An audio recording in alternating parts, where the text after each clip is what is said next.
Hola, hoy estoy en una Volkswagen Multivan. En este video te mostraré cómo usar los limpiaparabrisas delanteros. Para empezar, echemos un vistazo al lado derecho del volante.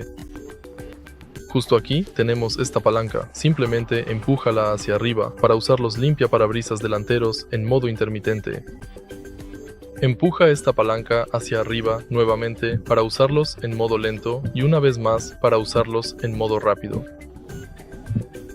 Además, puedes ajustar la intensidad del modo intermitente girando el botón en la parte superior de la palanca.